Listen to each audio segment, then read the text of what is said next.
Okay, so here we are with season 7. And I'm going to be completely upfront. I'm going to be dead ass. I actually haven't finished the season yet. I haven't quite seen Shadowplay yet. It's not that I'm avoiding it or anything like that. I'm actually really excited to go ahead and watch it, but I figured since I've watched the first 24 episodes, and at the very least, like, my first video is usually around the first 10 to 13 episodes anyways, I can at least go ahead and probably get the first half of the season done, then maybe do what I did, like, for season 2, which is do most of the rest of the season, and then do the finale as a final video. Hopefully it won't be like season 4 where, or excuse me, not season 4, season 6 where my video was just kind of all over the place. I don't like the fact that there were 4 of them. I feel like anywhere from 2 to 3, it feels like a pretty good number. So, obviously, anything I say about the season overall at this point does not include Shadowplay. But just looking at the first 24 episodes of the season, I'm gonna be honest, it's really, really good. I was worried. I was genuinely worried after season 6, because like I said, I thought season 6 was kind of mid, it was kind of disappointing. There were some really great episodes, do not get me wrong. But I felt like overall the season was fine. It was starting to get more consistently good near the back end of it. And I was hoping that that was a sign for the future and that it was genuinely getting back to form. And for at least these first 24 episodes, I would say it genuinely got back to form. Not everyone is a winner. There are a couple where I'm like, this one's a bit more forgettable. This one's kind of okay. But I was just like grinning from ear to ear for most of the season. And what's weird about that is this season, more than any other, maybe some of the other seasons are like this, and I just didn't really notice it. I feel like this season as a whole is really mean-spirited and really cynical. Like, almost every episode is like, there's something kind of mean or almost unpleasant about it. Like, look at this. This is an entire episode about Pinkie Pie thinking, I think Rainbow Dash has been lying to me for years about these things that I work really hard on for her because I think they make her happy. She's been lying to me about it. And she's absolutely right. Rainbow Dash has been lying to her for years. Like, that's kind of fucked up. Here's an episode where Rarity's hair gets super fucked up, and she's like, people treat me differently. I don't like this. Now, I don't know if, I'm just kind of overreacting to things, as I sometimes do, or if people only care about me because of the way that I look. You're like, that's kind of maybe fucked up. It has a really, very genuinely sweet moral by the end. This shit... God, I can't wait to talk about this episode. It's so fucking funny. What's another good example? There's definitely some in here. At least I think so. Where is it? Is it this one? Is it... What episode even is this? Yeah, okay, this is the one. Oh god, I can't wait to talk about that one either. It feels like most episodes this season have something really mean in it. And I've talked about it before, how I generally don't like that in this show. It can work. It can work every now and then. Like, I don't know. I like the more optimism, like, hope-filled vibe that the show has. Season 7 just isn't like that, and for some reason, it's kind of amazing. So I wanted to go ahead and get that out of the way. I'll be honest, I don't think I remember all of the names of all these episodes, so I do have the list in front of me that I can check to make sure that we get everything right. Starting with the season premiere, where'd the mouse go? There it is. Celestial Advice. Oh, right, I'm supposed to explain all the tiers and shit. If you've noticed, I don't have an F or a bottom of the fucking barrel because, being honest, these first 24 episodes, I don't think there's a bad episode. And some I like more than others. There might be, I don't even know if I have a D tier episode, I'm gonna be completely honest. maybe, I think there's some that'll probably end up in C, and depending on what I end up thinking about Shadowplay, maybe I'll have to add them in the final video. I hope not. But D means it's disappointing, it's mediocre, it's not a complete failure, but it's just not good. C means I'm pretty neutral on it, which is generally one of two things. Either one, I just found it very mid and very forgettable, or two, there's a lot of good and a lot of bad, and when I kind of average them together, I'm like, they cancel each other out, it's pretty okay. Although there's episodes like The Wedding where I'm very mixed on, but end up being higher than a C. A B means I respect it more than I like it. A means I like it, I can gush about it. S is generally just like, I absolutely loved it. Like, it's in contention for being my favorite episode of the season, and the double S is, this is my favorite episode of the season. Oftentimes I have a couple in here. Usually what'll kind of happen is, here's like one of the two-parters, and then another episode that's just like an absolute banger. And I try to put whatever I'm talking about in about the middle-ish of the screen, so now we actually get to Celestial Advice, which is a very notable episode, in that it is the only premiere that is not a two-parter. Now I need to double-check what I just said. Season 1 has a two-parter, Return of Harmony, Crystal Empire, Princess Sparks, the map, the crystalling, this, and then the school, and beginning of the end. So yeah, this is the only one that is not a two-parter. Although, this episode, which I believe is called All Bottled Up, these did air back-to-back on day one of the season. That was a weird way of saying it. When the season premiered, both of these episodes played.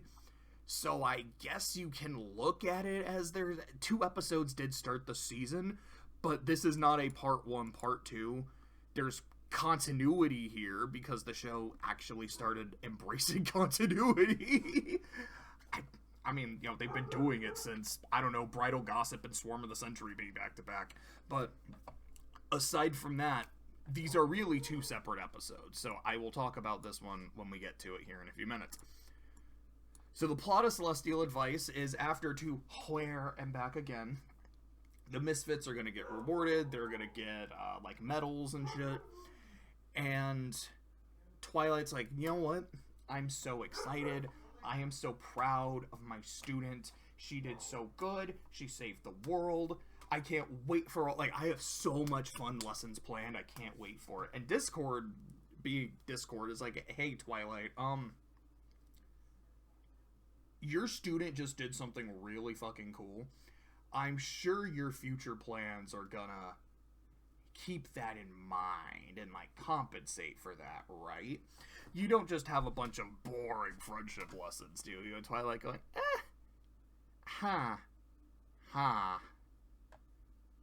Tell you what, I'm gonna leave the party for a bit, and I'll see you later. So Twilight's trying to figure out what she should do, and she talks to Spike, and she talks to Celestia, and she casts a spell to just show them what's going on in her head, because of course she could do that. She's like, okay, let's see. Celestia sent me away when it was time for the next phase in my studies. Maybe I should do that for Glim Glam. What if I send her to the Changelings? And she starts kind of plotting out, like, Starlight and Thorax doing a friendship lesson. Spike's like, Twilight, that's how neither of them sound like that. What is this? And Celestia's like, no, Spike, let her have this. This is in her head. Let's just see where it goes. And there's a point where Twilight's like, yeah, this could be really good, but what if there's a rogue changeling who doesn't agree and wants to mess up Starlight's life and turn her into an enemy, which doesn't quite happen here, but it almost kind of does. I kind of respect the foreshadowing. Where, so Twilight gets super freaked out and decides not to send her there. So then she's like, alright, maybe I should send her to the dragons. So her mind, Starlight and Ember just frat boys. And it's really funny.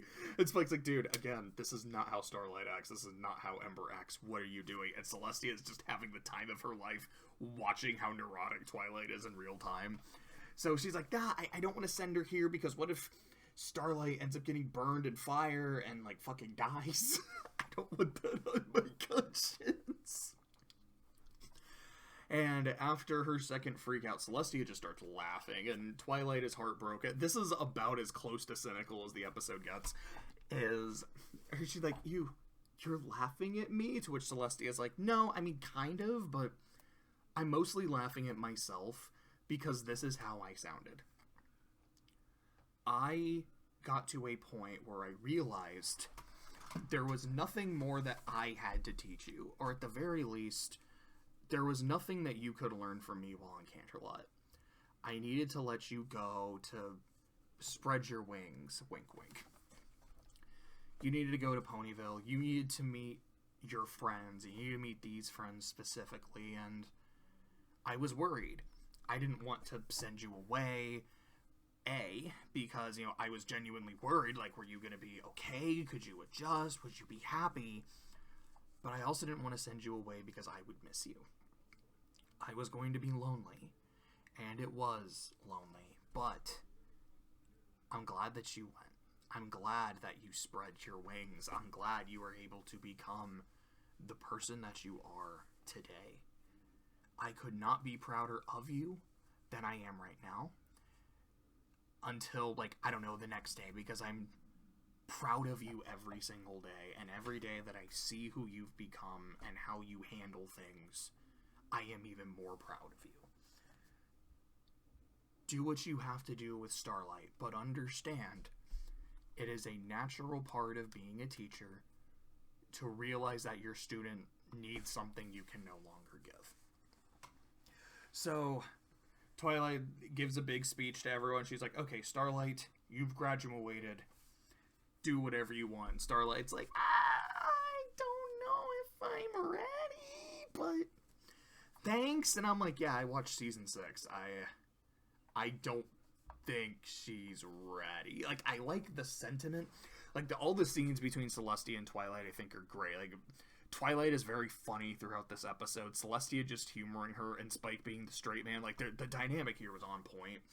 Discord being himself. And excuse me, I love at the end of the episode where he's, like, really mad at Twilight. He's like, Twilight, I was trying to insinuate that you should send her to me and she can hang out with me in my realm. Like, how could you not pick up what I was putting down? Ugh. Like, it's great. It's really fun. Again, like I was saying in the season 6 finale, I'm like, I don't feel like Starlight's graduation is really earned.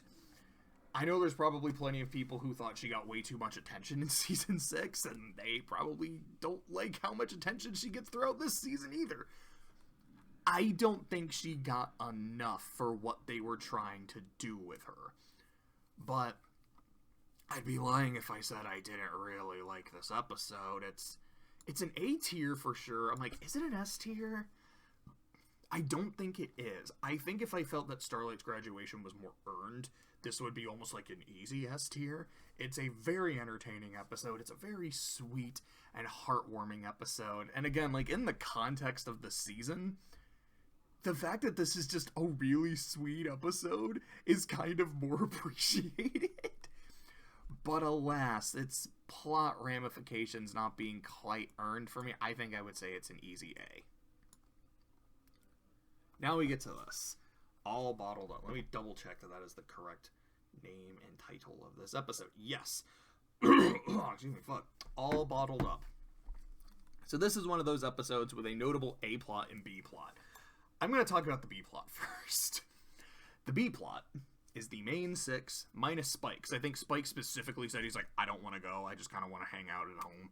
Which, respect to Spike for being like, I don't want to do this shit. I got my own stuff to do. They are going on a friendship retreat, which is just the 6 of them going on a retreat, hanging out, vibing. Specifically, Twilight set up an escape room for them to do. And they learn that the record for the escape room is held by a group of griffins. And Rainbow Dash in particular is like, okay guys, we gotta beat the record. You know, griffins notoriously hate each other, and they could work together well enough to set a record. we're the best friends in the world. We've saved the world several times. We can do this in like an hour. I don't remember exactly what the record is. I think it was an hour, like an hour something. So, while Starlight and Trixie are having their A plot, it'll just kind of cut to the B plot of the main six being best friends and everything going super easy because it is not going very well for Starlight and Trixie. And at the end of the episode, the end of their B plot is they get the last key that they need. They put the key in the door. Yeah, I think they'd already put it in the door. It's like they put the key in the door and they're like, we did it! We won! And then they burst into song, which I know is something that Starlight brings up at one point. I think Trixie's like, what do you think they do at a friendship retreat? Knowing them, they're probably going to burst out into song at one point. So they burst out into song, and it's... Even for this show has a song called True, True Friend. And this song is like the most saccharine thing in the entire show. It is so just like, we're best friends, and this is why I love you, and this is why I love you, and I love this tree, and I love this stick. And I mean, it's sweet, it's fun. And then the guy like overseeing the escape room's like, hey girls, by the way, you're not considered done until you turn the key in the doorknob. So Rainbow Dash freaks out, zooms over, turns the key, and is like, okay, shit. Did we do it? Did we beat the record? No, you're a few seconds off. Maybe I shouldn't have burst into song before finishing. And, I genuinely think that's one of the funniest jokes in the whole series. I remember when I first watched this episode, I was cracking up. And when I realized this episode was coming up, I was very excited to get to that scene in particular. And I think it may, like I said, the song itself, it's very, even for this show, it's very overly saccharine. And I think if it wasn't for a joke, it would be... It's fine, it's sweet, it's maybe a little much. The fact that they burst into this song talking about how much they love each other just for it to cause them to lose is gold. I think it's incredible. So then you get the A-plot. The A-plot is Starlight and Trixie are spending the day together with specifically Starlight is trying to teach Trixie real magic as opposed to her stage magic and illusions. And Trixie, throughout the day, is just making Starlight really pissed off. Starlight was trying to bake some nice things for the main six. Trixie ended up turning that stuff into teacups, like doing transfiguration magic. Like, cool, now I can't bake anymore. She starts teaching Trixie teleportation. Trixie accidentally teleports the map away and is like, yeah, I have no idea where it went. And just doesn't seem to care that this really important artifact is gone, or the fact that this could really get Starlight in trouble, which leads to Starlight getting even more mad, and she literally starts taking her anger and puts it in a bottle. So she's like, I'm pissed off, but I'm gonna bottle it up. I'm not gonna act on it, because everything's fine. She's my friend. I adore her. She's a right pain in the ass, but I love her, and it's fine. And then as the day goes on, more goes into the bottle, to the point where Starlight's just... She's, like, too exhausted to be mad anymore. Like, yeah, just... let me just put this in the fucking bottle. So Trixie ends up noticing the bottle. It's like, what the fuck is this? And the bottle ends up falling. It ends up breaking. And all of the negative red clouds of energy go into different ponies. One of which being Granny Smith. One of which being Bulk Biceps. And the third, I think, was like a jewelry store seller. A jeweler. Who I don't remember from other episodes, like maybe a random background character, but I think this was their first episode. Anyways, point. I'm sorry, my brain just turned off for a second. I don't know what the hell happened. Let me try and get it. Okay. the three of them get possessed by Starlight's anger, classic Starlight Glimmer tactic, and they just start yelling at Trixie about all the things that she did to make Starlight mad. But since it's like Granny Smith shouting at Trixie, okay, so A, she has no context because Starlight never talked to her about this, and 2, because it's like Granny Smith, she has even less context.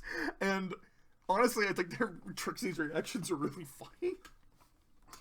But the possessed ponies are like freaking the fuck out, and Starlight eventually is like, okay, this is what happened. This is all of my frustration toward you. I was very angry, and I was scared, because I am someone who, you know, magic is fueled by emotions, especially for me. And if I'm angry, I don't want to know what I will accidentally do with my magic. So I tried to solve a friendship problem. To avoid using magic, I solved my problem with magic, and you'd think maybe I would have learned not to do that by now, but here we go. Po Body's Nerfect. Shout out to The Good Place, one of my favorite fucking shows of all time. But, like, you know, I goofed. I should have just talked to you. I should have let you know there are things you do that make me upset, because it is not healthy for our relationship for me to be quiet, and while it might be fair of me to be upset at you for things, it's unfair of me to really harp on them, like to focus on them the way I am, if I'm not telling you the problem. Because if I'm not telling you the problem, you can't fix the problem, we can't work past it. And after that, Trixie's like, oh, I think I know where the map is. Because I was thinking about, like, when I was teleporting, I was thinking about us and our friendship and how we met at the spa. So I think it's at the spa. And they go to the spa so both biceps can work his second job. And, did I call him Snowflake earlier? I don't know if I did, because I know that's one of his nicknames. It was in my head. I don't know if I called him Bulk or if I called him Snowflake. Anyways, point. He's there giving a masseuse on top of the map. Or a massage. He is the masseuse. On top of the map. And they go back, and that's basically it. That's the episode. It's so fun. It's so funny to be the Sinistère episode. It's fucking gold. Again, it's like, I think all the stuff with Starlight and Trixie is very entertaining. I like these two a lot. I like how dysfunctional they are, and when they're together, they kind of share a collective 7 brain cells, because I think Trixie brings the amount of brain cells down. I think there's a very good moral about communication. And again, the thing with the main 6, like, the fact that they burst into song ended up costing them the record is so funny. Like, that is, to me, that's like an all-time joke for the show. So now we get to this Flurry of Emotion? A Flurry of Emotions. Hey, I'm like 3 for 3 on remembering the titles so far. You know, at least more or less. So in this episode, Twilight has a very busy day. And then Cadance and Shining Armor show up and are like, hey, so we've been really busy with the kid, and we kind of need a day off, and a friend of Shining Armor's, like a former guard, is running an art exhibit, and like we told him we'd go, and it sounds kind of nice. I'm sorry that this is last minute and we didn't give you prior notice, but could you watch the kiddo for a couple hours, please? We really fucking need a break. Please do this. Oh, sorry, that reminds me, there's a scene in this episode where I don't remember what Twilight says, but she's kind of like, in the name of Celestia, like, sweet Celestia, something like that, right in front of Celestia, and Celestia just starts laughing. She's like, huh, I didn't know I was a phrase. And that's gold. I love that. But, yo, they're like, in the name of Celestia, please fucking help us. And Twilight's response is, you mean to tell me I get to spend an entire day with my niece? You had me at hello. She's super excited. She starts calling herself best aunt ever and specifically says, I'm the B-A-E. I'm like, Twilight is literally calling herself Bae. This episode's great. It's like a thing that's really funny. You have straight man Spike just, like, Twilight, I get it. You want to do them a solid. I get it. You want to spend time with your niece. You're busy. You do not have the time.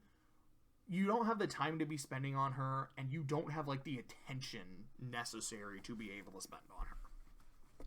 And Twilight saying, don't care. I'm gonna do this. I can totally do this. I just want to spend time with her. So you get some scenes of her spending time with Flurry and them playing with little bears and then chasing each other and pretending to be bears. Like, this is fucking cute. Like, this is just so adorable. And trying to feed the kid, which is impossible and magical. They're having difficulty feeding Flurry, which leads to significant time delays, and then more time delays with everything else that ends up happening. Flurry, when they're in the hospital visiting some sick kids, she ends up losing her, what do they call it, her whammy, which was her little, like, pet stuffed snail, which causes her to freak the fuck out and start, like, destroying the hospital, trying to find it, and blah, blah, blah. And what does Twilight learn in this episode? That, yo, look, I love my brother, I love my sister-in-law, I love my niece. If I can spend time with them, I will do it. But I should be better about how I choose to allocate my time.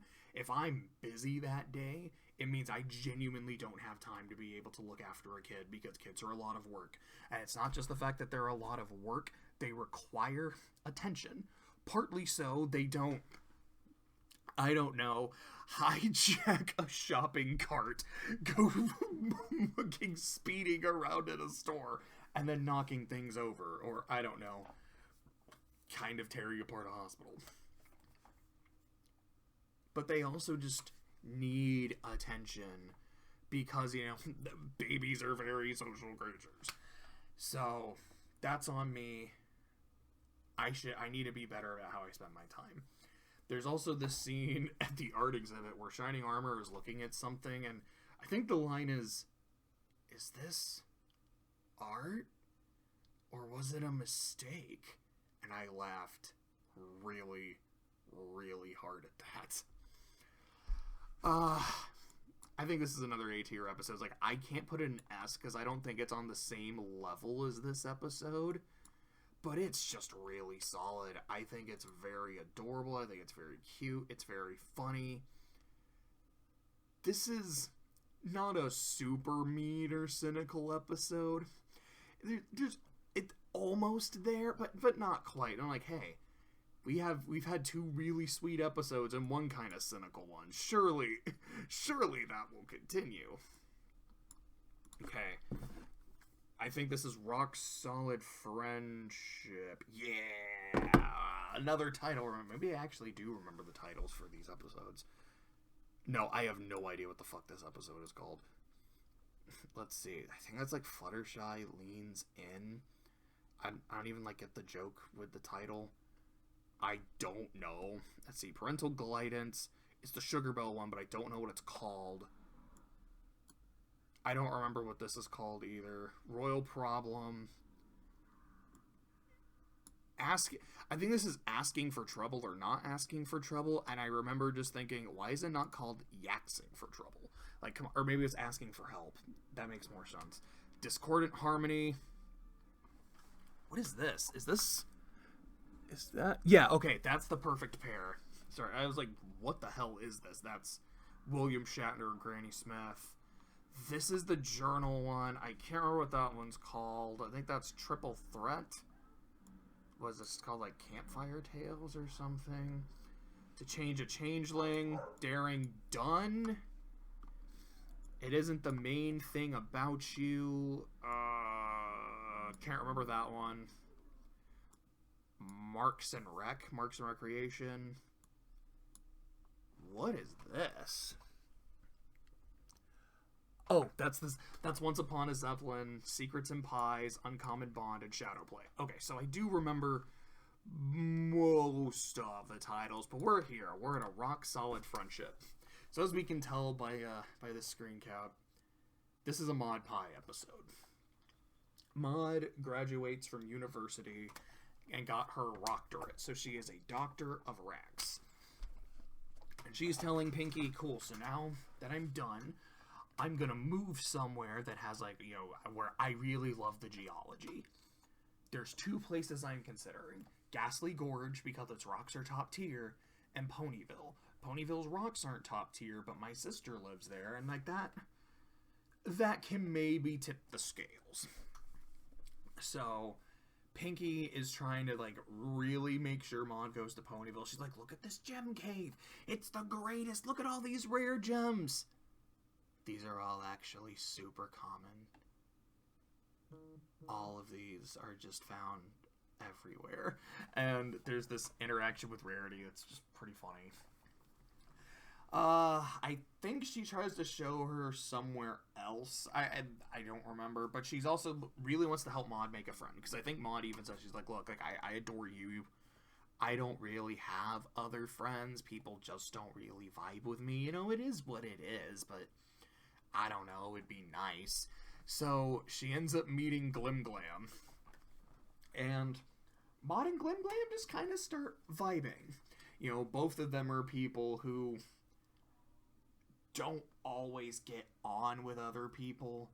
With Maud, I feel like it's just her straightforwardness, like, I'm in my zone, and with Starlight, it's the fact that she's very introverted and very neurotic, and also it's like, hey, I have a problem, let me just brainwash you real quick.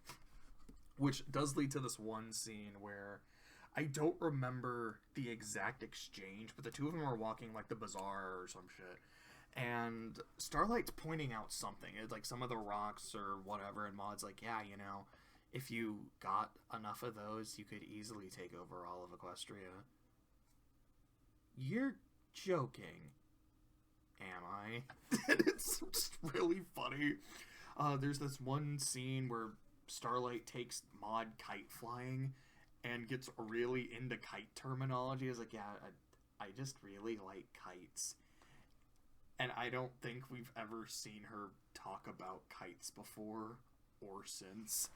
And it's one of those things, like, it's a cute scene. I think it's very funny, but it's also like this, I don't know, like, I don't want to harp too hard on it. I would be like, hey, you've never talked about this before since, what the fuck, this is terrible. But it's like, alright, if this is something that she's, like, actually super into, maybe it'd be fun if we saw her do more of it. I don't know if we ever do. But it's, hey, Starlight has something she's super into. Maud has something she's super into. They both bond over that.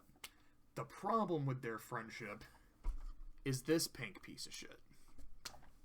Because Pinky is on her friend indeed mode, where she's way too obsessive about it.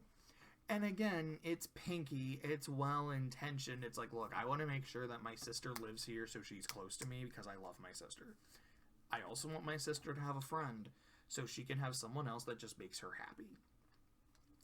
I'm going to do what I can to set you 2 up, to make sure that you're having fun. So she's not quite shipping her sister with Starlight, but she kind of is. Like, it's platonic shipping, if that makes sense. Unfortunately, it's getting in the way of their actual bonding, and the 2 of them are very notably getting irritated as hell with Pinky, to the point where Maud just ends up leaving the next day and just kind of writes a quick note like, Pinky, didn't work out, I'm just gonna go to Ghastly Gorge. So Pinky then goes to the castle, wakes up Starlight. She's like, Starlight, Maud's gone. What the hell happened? I thought you 2 were hitting it off. She's like, well, we were hitting it off. You just got in the way. I what? Yeah, I mean, sorry. I probably should have said that easier and nicer. It was totally your fault, which makes Pinky really sad. And then she goes to apologize to Maud, and then Starlight's like, I'm so bad at this. This is why I hypnotize my friends, or, you know, put equal signs on them to drain them of their personality, just so they're easier to talk to. So Pinky goes, she apologizes to her sister. They have a little scene where they're escaping from one of the Corey eels from, May the Best Pet Win. Like, I couldn't remember the name of the episode. Like, it was the first episode with Tank. Also, I think this is the first episode we see Tank again. Because, oh yeah, Pinky is trying to show Maud, like, hey, we have all these really cool rocks. And she's like, that's not a rock. That's a tortoise. Whose side are you on, Tank? And, like, that was pretty funny. I was like, hey, I guess Tank didn't die. Hell yeah. But, she takes Maud back to town, and Maud and Starlight hit it off again, and Maud moves into one of the caves has, like, a big fucking oasis in it. I don't know. Maud's just playing Great Cave Offensive. And that's the episode, and I remember when I was talking about Friend Indeed, I had said, first off, the Smile song is, like, fucking goated. It's phenomenal. I love it. But I don't like, and there's a lot of fun cartoony shit that Pinky does, where there's a point where she starts counting, and she has, like, a hoof for every number, and by the end she has, like, 8 hooves. Or when she's holding, like, the felt check mark and shit. Like, there's some good gags in the episode. It's not completely awful. But it's an episode where I think Pinky is just harassing a dude who just wants her to stop and actively is humiliating him and breaking his shit. And she's not trying to, but she is. And at the end of the episode, it's less that she wears him down enough and more that just, because of plot convenience, she's able to set him up with the woman he loves, so it's all okay. And I'm like, I think we would have had a stronger moral if it was just, look, not everyone is going to be your friend, not everyone is going to like you, and that's okay. That doesn't mean they're a terrible person, it doesn't make you any less of a person. It's just sometimes people don't click. I don't like that she gets rewarded for her insufferable behavior in that episode. This is an episode where she gets called out on it. Maud is not okay with what she does. Starlight is not okay with what she does, and Starlight says it to her face and says it with her chest. And I love that. And Pinky is not just like, well, let me do some bullshit to, get out of this. It's like, no, she has to own up to what she did and genuinely apologize. And that makes it really work for me. Again, there's, Starlight's telling her, this is all your fucking fault. Stop. There is a little bit of mean-spiritedness to it, but it's not super bad. Even when I say, like, this is the mean-spirited season, overall, it's generally not that bad in every episode, although there are some exceptions. And from what I remember about Shadowplay, it's also a very mean episode. Maybe I'm misremembering it. Again, I haven't rewatched it. But, excuse me, as for this, I think this is a rock solid episode. I think it's fun. I think it's an A tier. We're off on a good start so far. And this one, which, like I said, I believe is called Fluttershy Leans In. That is correct. So the plot of this episode is Fluttershy goes to the vet because Angel stubbed his toe, and the vet is overrun with all these animals. Because Fluttershy's like, yeah, like, Dr. Faunus will, like, take care of you. It's a great place, so the animals say bet. To which Fluttershy now is like, okay, this is my fault. Because I was telling the animals about how great you were. Now your place is overrun. Let me see if I can help you kind of reduce the numbers. But there's also something that I've always wanted to do. My goal in life, which I have never talked about in the first... What episode number is this? Like 147? Oh, I was close. 148. Wow, I was just kind of pulling a number out of my ass. Damn, I'm surprised how close I got with that.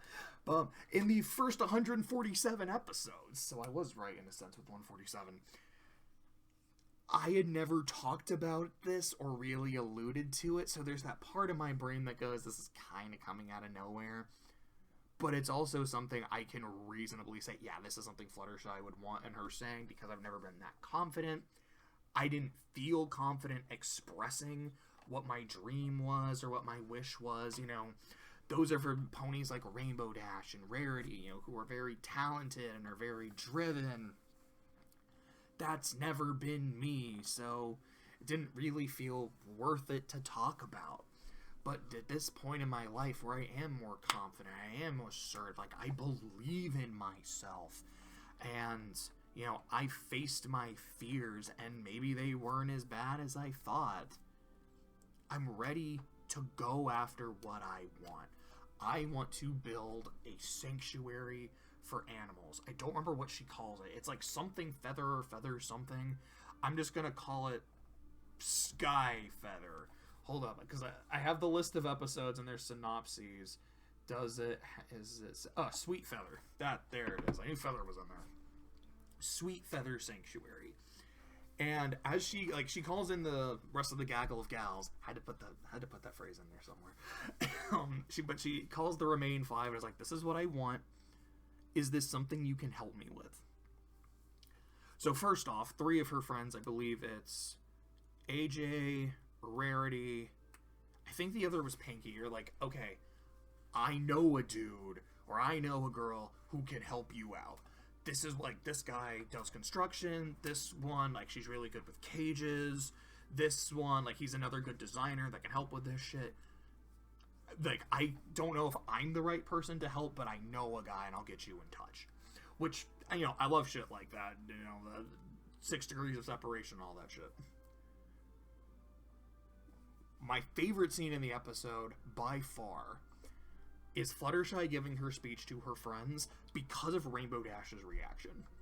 Now, everyone there is like, you know, they're very supportive, they're excited. I think maybe Rarity was crying a little bit. But you just see that look on Rainbow Dash's face, where it's just, I'm so proud of you. Like, I've known you for years. I've known you longer than anyone else here. I have seen you be at your lowest. I have seen you cry. I have seen you being bullied. I have seen you not believe in yourself. And seeing how far you've come and how far you've grown. Like, you remember in Magical Mystery Cure, there's that scene that song Celestia sings to Twilight where she's like, you know, I've seen how much you've grown and I'm so proud of you. Rainbow Dash gives all of that in a look. And I love it. Like, it's like this. Again, I talk about how mean-spirited this season is, and we'll get to it in this episode, because this episode does have its own, like, cynical bullshit. And it genuinely has, to me, one of the single most heartwarming scenes in the entire show, and it's without a single line of dialogue on Rainbow Dash's part.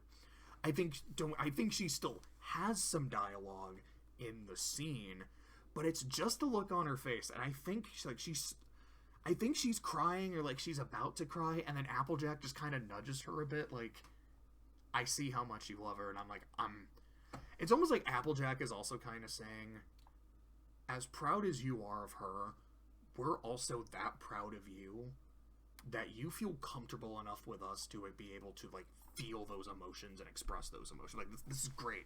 This is what friendship is all about, man. It is about supporting your squad, and I love it. But anyways, Fluttershy ends up getting in contact with the hookups, and she's like, okay, this is what I want, can you do it for me? And that person going, are you sure this is what you want? Maybe this would be better, you know, in my experience, blah, blah, blah. And Fluttershy saying, I understand that you're the one with more experience, and I appreciate the input, but I am, like, the head of the project, and this is what I want. Can you do this for me or not? And them saying to her face, yeah, I can do that. And then saying behind her back, she's a fucking idiot. I'm gonna do it my way, and she'll thank me when I'm done. So then, cut to the sanctuary, and no one is doing what she's asking them to. Everything kind of falls apart. And then her promptly telling them, fuck you, fuck you, fuck you. You're all fired.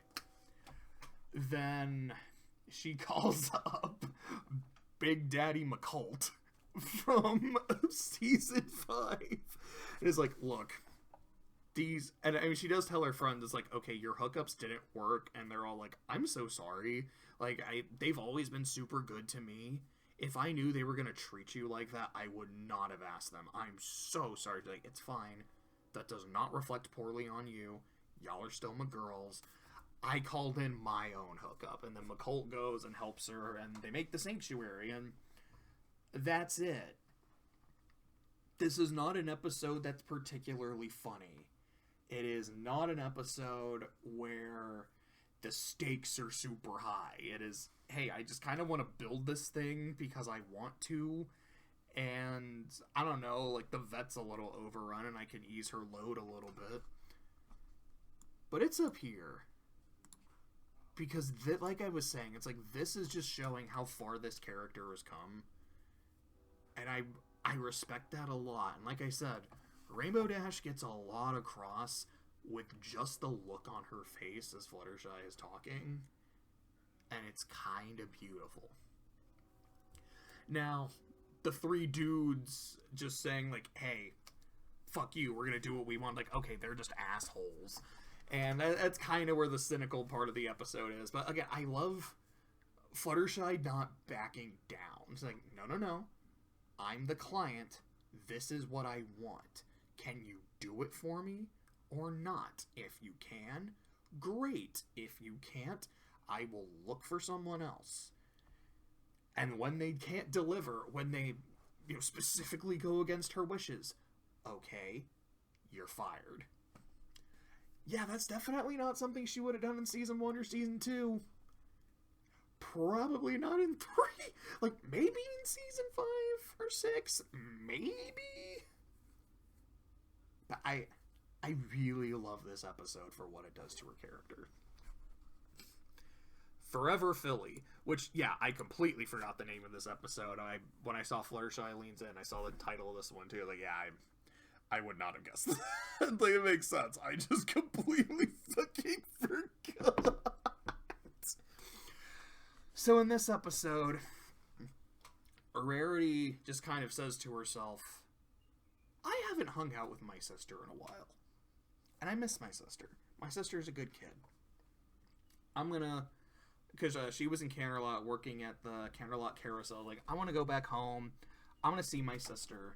Let's see how she's doing. Like, just do some of the shit that she wants to do. Let's have a sister day. And the Simsa are working with Zipperwill, who was in Philly Vanilli, about her cutie mark problem, which is specifically her cutie mark, I believe, is like a few paw prints because she's really good with her dog, who was a little puppy, and now that her puppy is grown up, he just doesn't, he's not responding to her the way that he used to. And she's like, I can't connect with him anymore, and I feel like there's something wrong with my mark. Then Rarity shows up and is like, Sweetie, I want to hang out with you all day. And Sweetie Belle's like, genuinely would love to, but I'm kind of in the middle of something. To which Apple Bloom and Scootaloo say, hey, we got this. You go hang out with your sister today. She's like, are you guys sure? Because I mean, I don't, we're a trio and I don't want you guys to do it by yourself. No, go have fun with your sister. And Sweetie Belle's like, thank you. Genuinely thank you. I can't wait to just do this. Like, I haven't seen my sister in a while. This is going to be dope as hell. So, Rarity... Okay, so first off, something I just kind of have to bring up, because this is...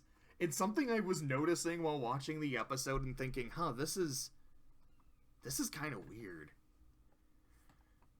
The Crusaders have their own business. Like, explicitly, they're like... They deadass or just like run a consultant agency for cutie marks. They've been doing this since last season. And they're like, hey, like that first episode with them, was that On Your Marks? I don't remember if that was On Your Marks. Might have been a different episode. No, On Your Marks I think was Gabby? Anyways, point. It was that episode with the tap dancer and pull biceps where they're like, cool, this is what we're supposed to do, so maybe we should go do it? And they kind of seem to be starting their business, and then by the Gabby episode, it's like, no, like, this is just what they do now. They're also still children, and not just like, yeah, they're explicitly still in elementary school, aren't they?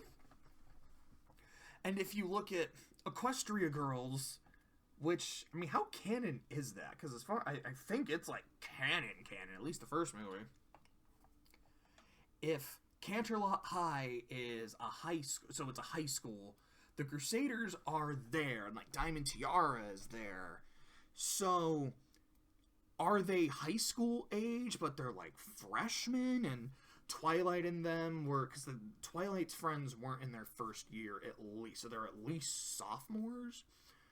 But I imagine they're quite a few years older than their little sisters, so they're either juniors or they're senior. Like, I'm sorry, like, it's the fact that they are literal children who seemingly are in elementary school, according to, like, the way Ponyville seems to be run. But they have their own business. Like, how the fuck does this work? It's kind of like I've said about cadence. It's like, this makes me ask... It makes me ask questions I had no intention of asking, but now I'm fascinated by this. But anyways, so Rarity wants to take Sweetie Belle and do all the shit that Sweetie Belle likes to do. Unfortunately, these are like little kid things, and Sweetie is more grown up. The show, it's 7 seasons, so it feels like it's been 7 years, but also it's not, because, I mean, as we saw in season 5, like, it's only been a year since Rainbow Dash had tanks, so most of these are over the course of a year. But over here, Pinky says that she's been giving Rainbow Dash pies for years, but in Griffin the Brush-Off, it seems pretty clear that this is the first time they really started becoming friends. The timeline of this show is very, very wonky. It does not help. I don't think I've really brought this up. You hear them use the word moon a lot as a term of, like, time, as a unit of time. And when I think moon, I'm like, that means one of two things. Either A, it means a day, because, you know, the sun and then the moon. I don't know. But generally, when I hear moon, I think month, because, like, a whole cycle of the moon. Shout out Persona 3. I actually finished 3 Load earlier today. I can't wait to make my video on that. I'm going to have a lot to say. Oh boy, I'm going to have a lot to say, and there's a non-zero chance that I'm just going to start crying at some point during it, because fuck, the ending of that game hit so hard. But, so I'm like, okay, moon is probably a month, but I noticed, like, I don't know if they ever say the word month. Like, it's specifically season 3, Apple Family Reunion. Like, we have our first reunion in X moons. I'm like, so is that days, or is it that many months? And in Equestria Girls, they also say moons instead of this many days, or this many months, or this many years. I think this was one of the first time I actually noticed year be used as, like, a unit of measurement. Anyway, like, it's really weird and wonky. So after all this time, she's still in elementary school, but I guess she's older. Rarity is still treating her like a little kid. There's this one line that stuck out to me, not because it was, like, super poignant, but I just found it really funny, where they're at a puppet show, and it's specifically the dude for Inspiration Manifestation with his mobile puppet show cart that Rarity made. And Rarity's like, you like puppet shows, aren't you having a good time? I don't know, I'm kind of more into black box experimental theater. And as someone who, like, was in drama in high school, I'm like, I'm sorry, like, that line was so funny to me. And, like, they go eat, they go to the ice cream parlor, and Rarity talked, like, the owner to come out of retirement to make the favorite dish, and it's this teeny tiny little thing, and Sweetie Belle's like, huh, yes, I remember this being bigger. Huh. Don't you love ice cream? I don't know, I'd kind of rather have a salad. But, I mean, if this is what you want to do, like, sure. So essentially, really what the conflict of the episode is, I still think you're a kid. I've grown up quite a bit, and I want you to see me as I am, not as how I used to be. And Rarity not really seeing that. Even though I feel like throughout the episode, Sweetie Belle's kind of making it obvious, and then gets to a point where she's like, okay, Rarity, stop treating me like I'm 4. I'm 14, or again, however old she actually is. Which Rarity gets really mad and huffy that Sweetie Belle's mad at her for that. Meanwhile, Apple Bloom and Scootaloo are struggling with this cutie mark problem until Sweetie Belle's like, look, my day's been dog shit. Let me help you with this dog. Huh, I think I see the problem. Zipperwill, the way you're treating your dog, you're still treating him like he's a little puppy, but he's grown up. He's a full-grown dog now. You need to understand that and treat him accordingly. And Rarity overhears and sees this conversation. She was going to give Sweetie Belle a piece of her mind, but it's like, alright, she's in the meeting with a client. I can hold off my frustration until then. And afterwards, she's like, oh, okay, this is the metaphor we're going with. Like, I am still treating her like a puppy. I need to treat her like a grown dog. Makes her apologies, and that's the episode. And then they get really big, goofy goober, triple gooberry surprise. What was that called in the SpongeBob movie? Is it like the triple gooberry sunrise? Fuck, I have to check now. I don't remember. Is that it? Triple gooberry surprise. Gooberberry surprise. I was close. But they get these two big ass sundaes and Rarity just goes ham. And that's the episode. I don't think for me this is an S tier episode. It's either here or it's here. I'm like, did I enjoy it enough for being again, like the cynicism in this episode is just the frayed relationship between them and just how like frustrated Sweetie Belle is with her the entire time. But I do think it's fun. Like, I did like it. I don't think I enjoyed it quite as much as these three. I think I would put it here. Yeah, I think that sounds about right. So now for our second Cutie Mark Crusader dealing with a parent's relationship with their child episode in a row, we get Parental Glideance. On this episode, Scootaloo has to do a report on, like, who's a pony that you love and, like, look up to your hero, blah, blah, blah, blah. And she's like, oh, easy, Rainbow Dash. So she goes to Rainbow Dash's house in Cloudsdale to... I don't know if she was specifically going there to meet her parents. I don't remember. Or if that was just a happy coincidence of going to her childhood home, which is, what you would assume. But you get to meet Rainbow Dash's parents.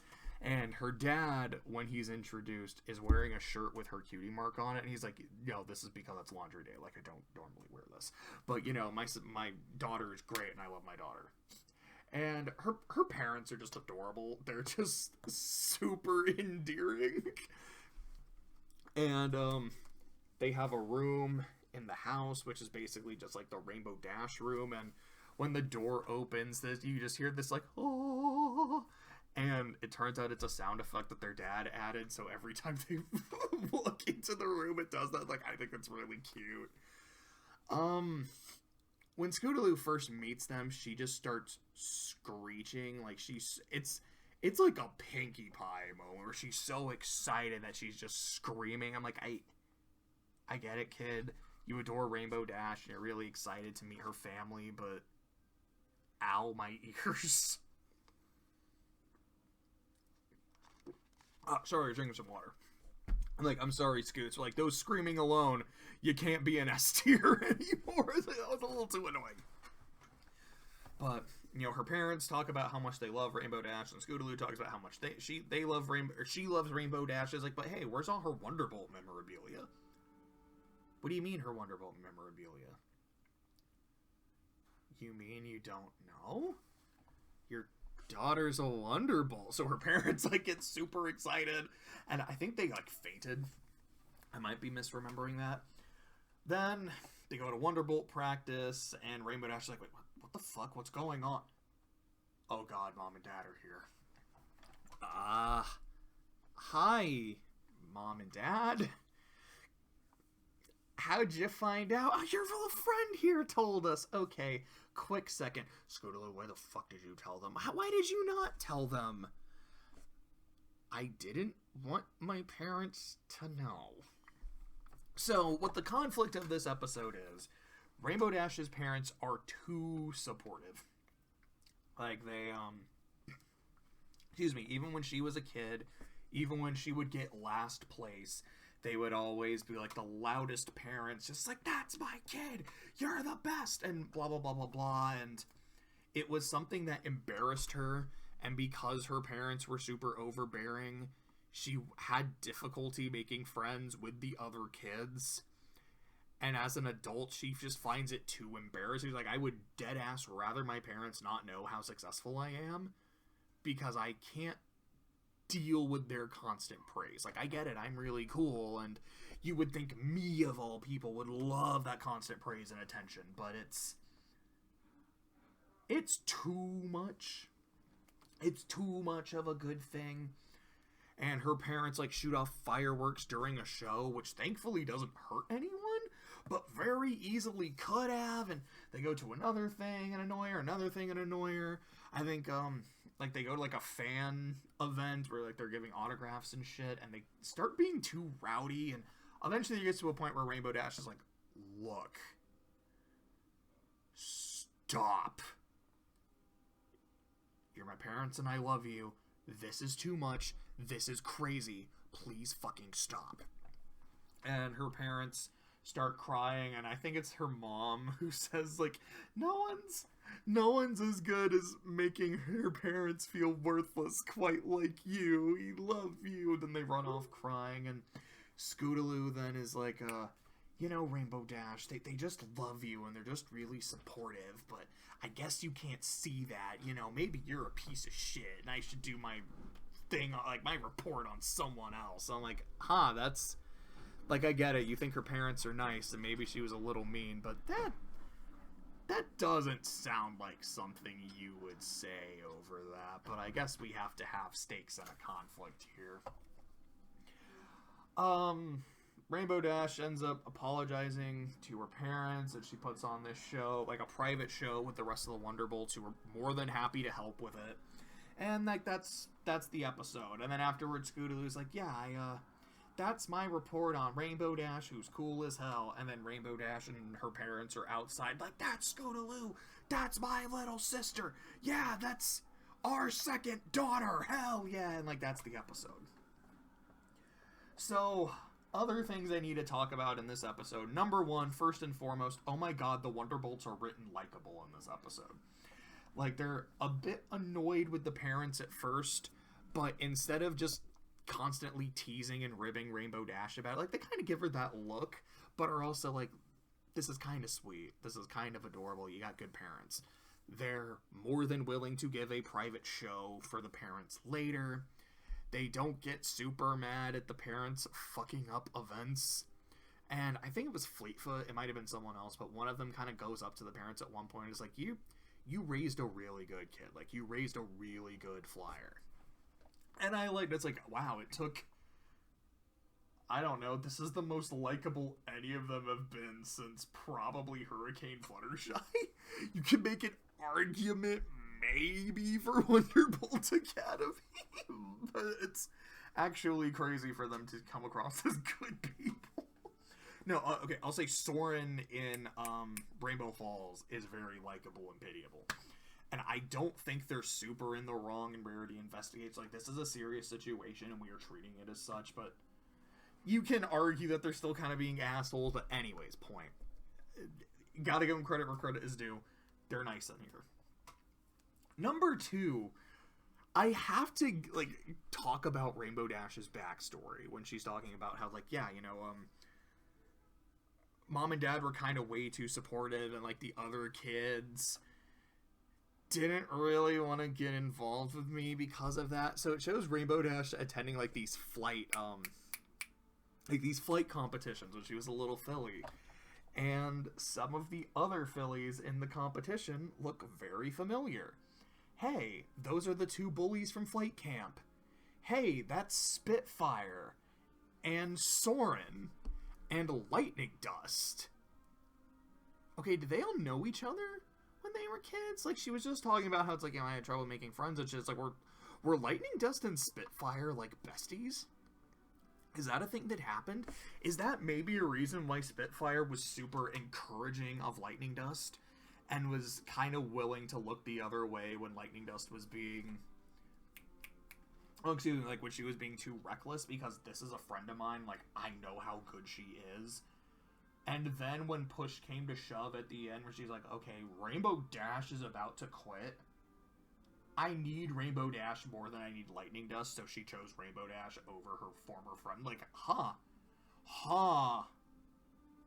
there's some really interesting lore that may or may not be here.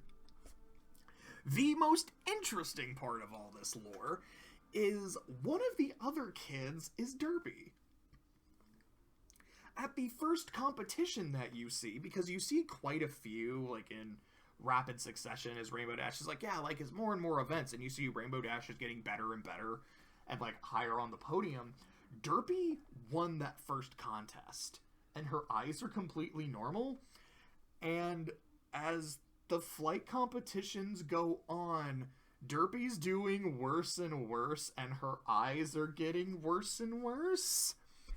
And in that one episode in season 6 about, like, the apple never lies or whatever, and they're in the hospital, there's a scene of Derpy with like, cloth over her eyes with the implication that she had surgery done.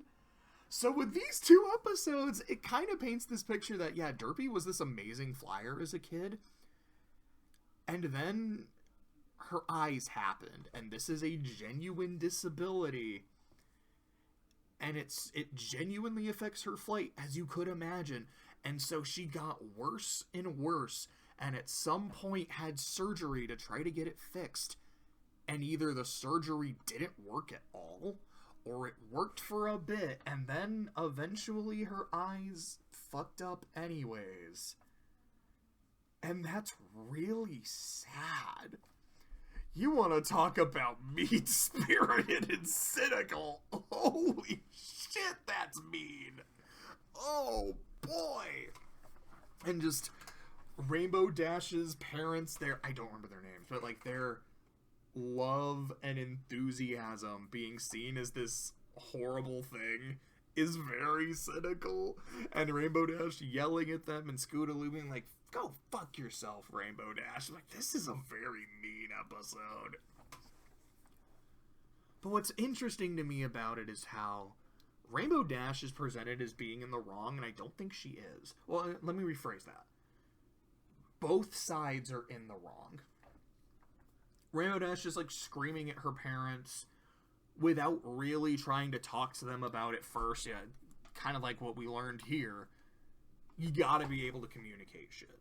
And I know we had an episode in the previous season about how it can be very difficult to talk to people who are older than you, especially if they're a family member, someone you, like an authority figure, someone you respect. But it's important to be able to do so. I feel like, yes, her parents are they're a lot. I can see why that would just come across as smothering. Now, Rainbow Dash is also kind of like, I think it helped because it helped me develop my ego, it helped me develop my confidence. But it is also a bit much, so I feel like her parents should have also kind of learned that, alright, maybe we should take our enthusiasm from a 12 to like a 7, 8. We'll meet you at 8, hun. I think that would have made me like the episode more if they were also called out for it on their issues. But I do think Rainbow Dash yelling at them the way she did, like, that wasn't good. I do like the episode, though. I feel like I don't think I would go C tier, because, like, I definitely like it enough to not say, like, I'm neutral on it. I've got my problems with it, but I feel like that's why I would say it's a B tier rather than an A tier. And like I said, just the screaming alone is, you're not going to be an S tier. I feel like I like this episode a little more, though. I think I'm going to call an audible, put Forever Philly in A, Parental Glideance at B. I think this one was called Hard to Say Anything when I saw it on the list. We are triply dippling when we check it. Yes, Hard to Say Anything.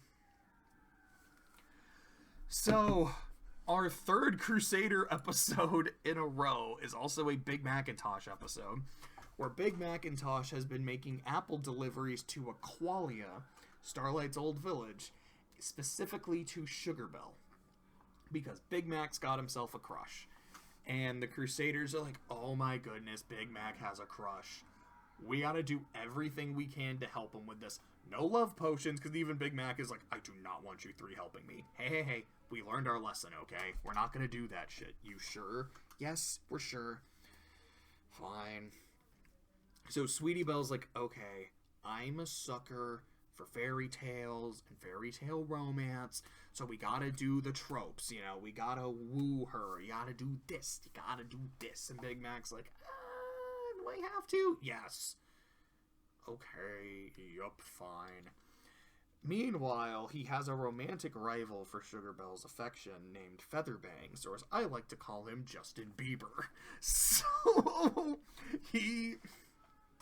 the two of them are competing for her affection, and there's one point where Sweetie Belle's saying, it's like, hey, you know something that always happens in fairy tales, you know, you gotta wake her up with a kiss. So, like, what you should do right now while Sugarbelle is sleeping is you should go over to her and kiss her, and that'll be super romantic. And I'm like, abort?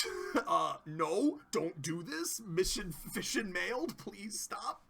And he gets interrupted when Featherbanks, like, fucking hits him with a chariot, and Sugarbelle wakes up, and he's like, oh, my darling.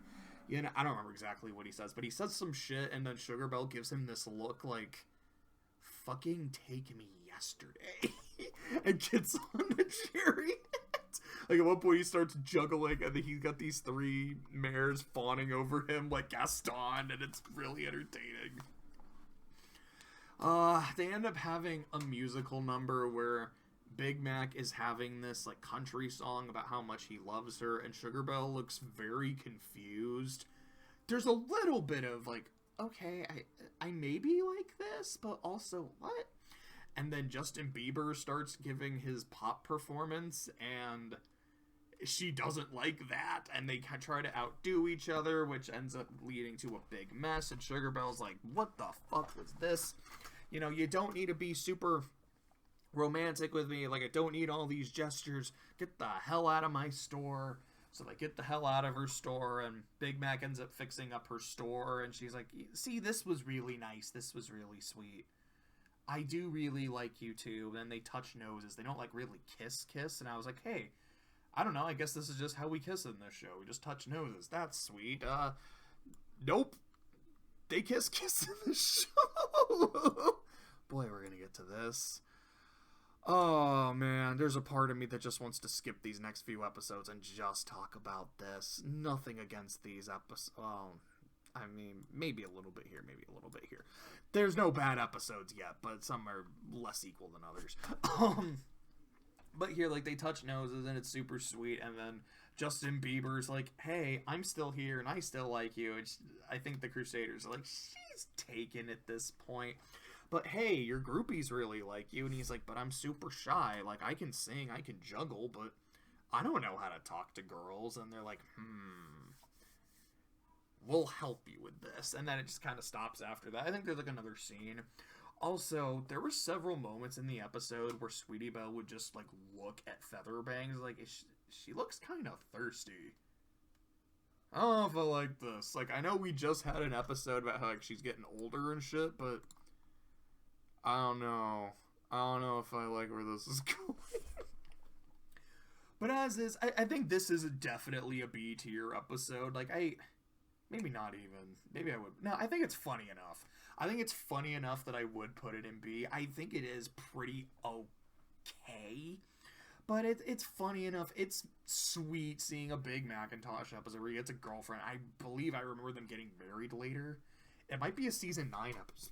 It's either season 8 or 9 where he actively proposes. Like, this is adorable. I love this. That might be the episode where Lyra and Bon Bon propose to each other in the background. But yeah, it's a pretty solid B tier episode. What was this? Like, the Apple Never... Honest Apple. Yeah, Apple Never Lies, I think was the one last season. Honest Apple. Let me drink some water first. It's really fucking warm in this room.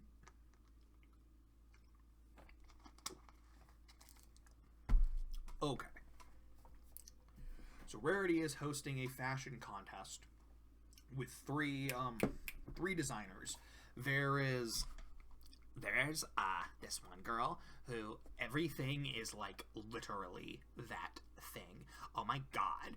And there's another one who's a very forward thing. It's like, I see how fashion will be in the future.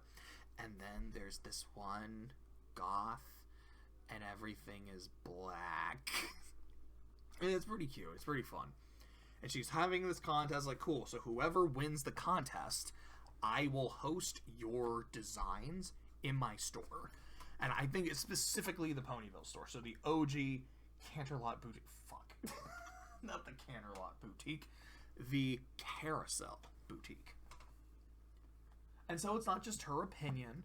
She invites hoity-toity and photo finish fellow fashion connoisseurs to as judges. She has a fourth judge, and it's this piece of shit. She invites Applejack. And I almost get the logic.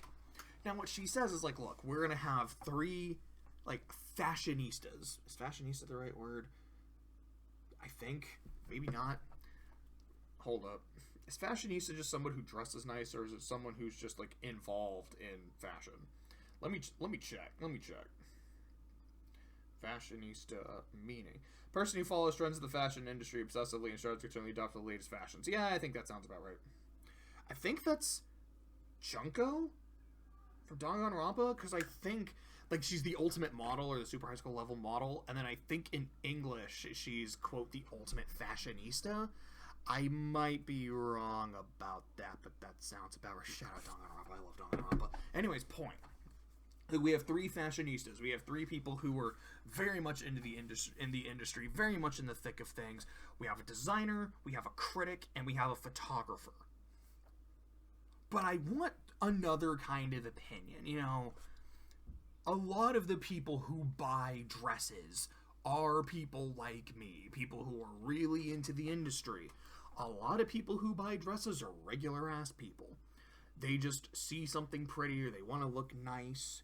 And I want that kind of opinion. I want the lay pony's opinion. And Applejack, you are the most honest person I know. You're the most down-to-earth person I know. And you and I have to have an episode this season per God's law. Season 3.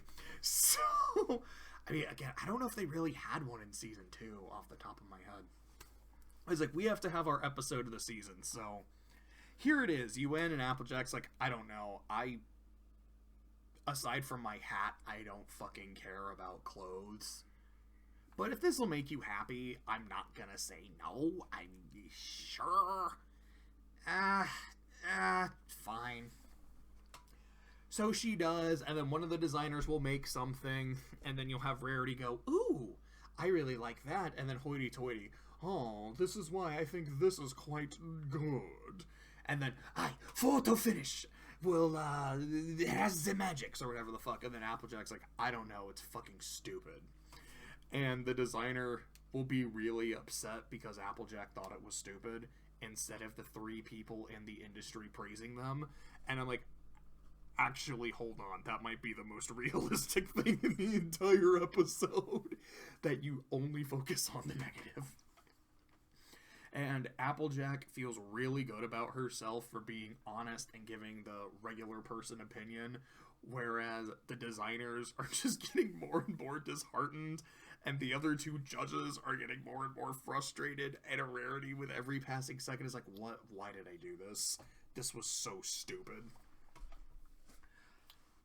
So some specific scene, let me go and finish the plot. Eventually gets to a point where the designers and the judges get so frustrated with Applejack's bullshit that they all quit the competition. Applejack, realizing the error of her ways, and I will talk about what makes her realize the error of her ways in a second. There's a few pins I've got thrown in the wall. I was like, okay, I fucked up. Let me fix this. So she gets the judges back. She wrangles up the designers. Like, she literally ties them all up. Convinces them to get back in, gets the thing fixed. They have the competition. Rarity votes for the Valley Girl. Hoity-toity, I think, votes for the future guy. and photo finish for the goth. Actually, I might have had that backwards. I think Hoity Toity voted for the goth and photo finish for the future guy, and Applejack's like, I don't know shit about anything. I vote for all three of you. You tied. All of you are in the Carousel Boutique. And so that's how the episode ends. So the things I have to bring up in this episode. Number one, there is one scene where I think I audibly said out loud, because, you know, that's what audibly means.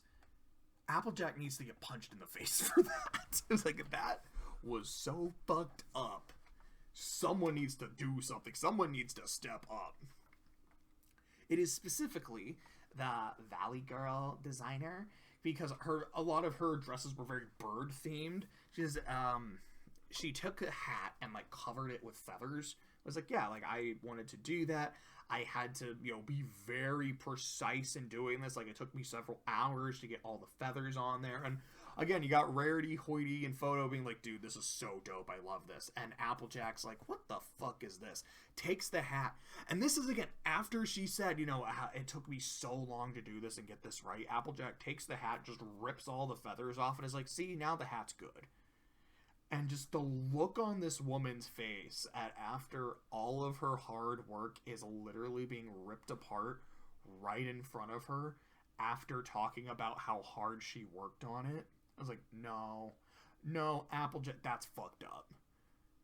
Applejack, you need to get punched for that. I'm sorry. You know, if you do something like that, you just stomp over someone's work like that, there need to be repercussions. Like, bro, you need to get canceled for that. Fuck you, AJ. You're my homegirl. But that was fucked up. Another scene I have to shout out. It might have been, like, right after that. I don't remember. Where Rarity is getting really frustrated. And so she ends up walking by Pinky. He's like, yo, what's good, Rarity? Nothing's good. I'm kind of fucking mad. Hey, I've been playing my ukulele. Do you want to... I don't know if it was a ukulele or a guitar, but it was like an acoustic guitar, so I'll just say that. Like, hey, you know, playing on this makes me feel better. Do you want to do that real quick? Release some stress? Sure, darling. And then Rarity just shreds a guitar solo. That was really funny. The scene that makes Applejack realize the error of her ways is Rarity is trying to tell her, okay, Applejack, I wanted you here to be honest. Honesty does not mean say every little thing that comes into your mind. Honesty does not mean being a fucking bitch. To which Applejack says, like, look, you wanted me to be honest. I'm giving you honest. When I give you honesty, it is unbridled honesty. Like, what more do you want from me? Okay, Applejack, come here. We're going somewhere. Where are we going? Don't ask, just follow. So, they go to someone's house. Rarity knocks on the house. And it's this one background photo. I don't know if I've ever seen before. If I'm remembering correctly, I think she kind of looked like Carrot Top, but I don't remember if it really was a Carrot Top palette swap or if my brain is just mixing shit up. But she's like, hey, friendo, do you like strawberries? Oh, yeah, strawberries are amazing. What do you like about strawberries? I like this, and this. Strawberries your favorite? Yeah, they're my favorite. What do you think about apples? I think they're dog shit. And Applejack is so offended. Like, what did she just say? I said apples are dog shit. What do you mean? Apples are great. Apples are delicious. But, like, no, they're not. They're terrible. You apologize for saying that. You know what? I will apologize. I'm so sorry that you like apples. And it's hysterical. I loved it. And then Rarity's like, you can go now. Thank you. And then Applejack is ready to punch someone in the face. She's like, how can you say that shit about apples? Oh my god. The fact that she would say that to me, an apple farmer, with all the hard work that I put into my craft, and insult me like that, I see your point. I'm an asshole. And it's the second time in 2 seasons where she's had that kind of resolution, and the other was Applejack's day off, where I just don't think it worked very well. Here, that scene was really funny. I mean, it's kind of funny in Applejack's day off. They're doing her dumb chicken dance, but it's kind of too stupid. Here, I don't know. I thought it was really funny. And, yeah, like, that's the episode. It's very, very cynical and mean with just how Applejack treats these people. Again, like, it comes around to her being nice and learning, but I'm like, damn, AJ, what the fuck happened here? It's very entertaining. It's very funny. I very, very much question Rarity's logic throughout this episode. Like, I understand what you're saying. It's like, lay people, like people who don't know fashion are going to buy my dresses. I should have the lay person's opinion to decide which of these dresses I should be showing off. But even then, there's a difference between someone who's like, I'm a lay person's opinion, and I literally don't care about what we're talking about at all. Like, to be fair, Rainbow Dash wouldn't have been a good choice either, but I don't know, someone like Spike would have been totally down for it. Twilight, like, again, if you were trying to get something like a more practical layperson opinion, Twilight was right there. Twilight would have been perfect. Pinky would have been super down for it.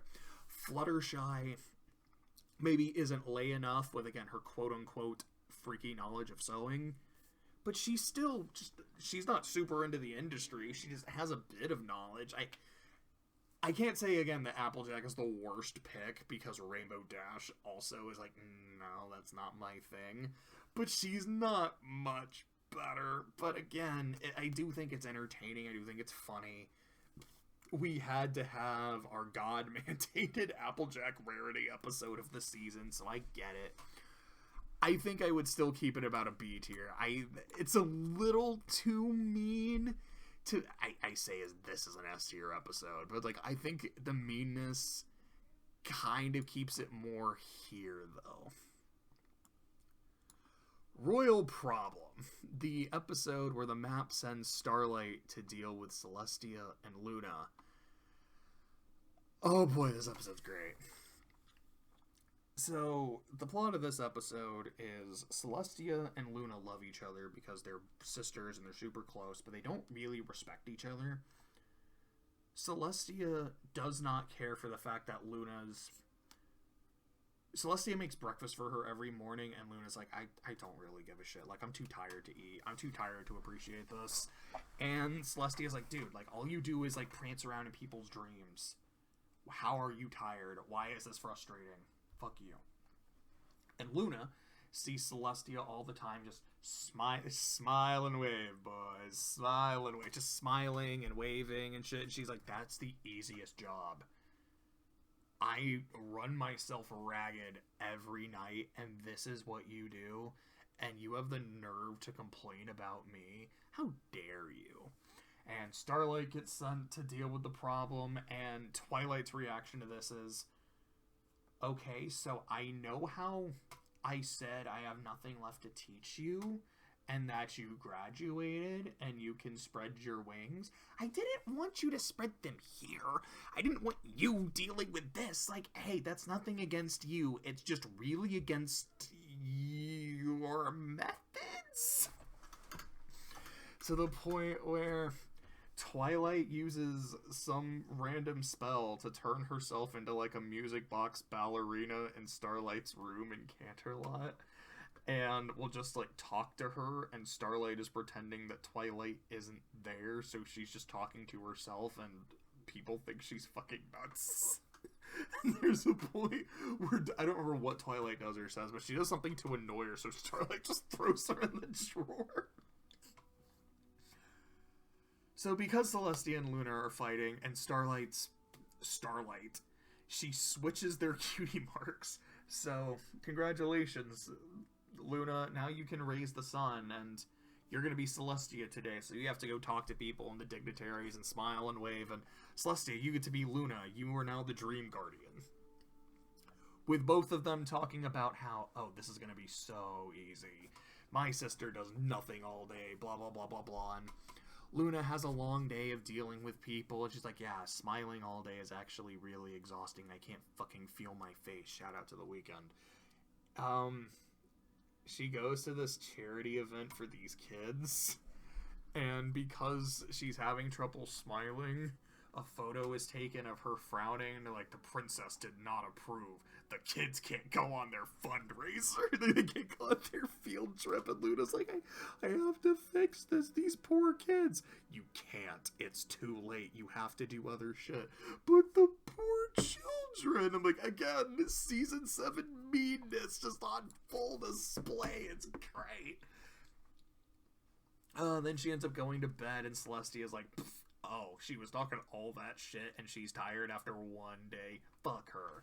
And then she's doing dream duty. She's like, this is so easy. And then Starlight's dream is, if I fuck this up and the sisters are super mad at each other, Luna might turn into Nightmare Moon, so Nightmare Moon is in the dream. And Celestia also gets Daybreak, which is her Nightmare Moon version, and then so Nightmare Moon and Daybreak start fighting each other and are also fighting Celestia, with Daybreak saying, it's like, no, this is what you can be. I'm the better you. I'm the stronger you.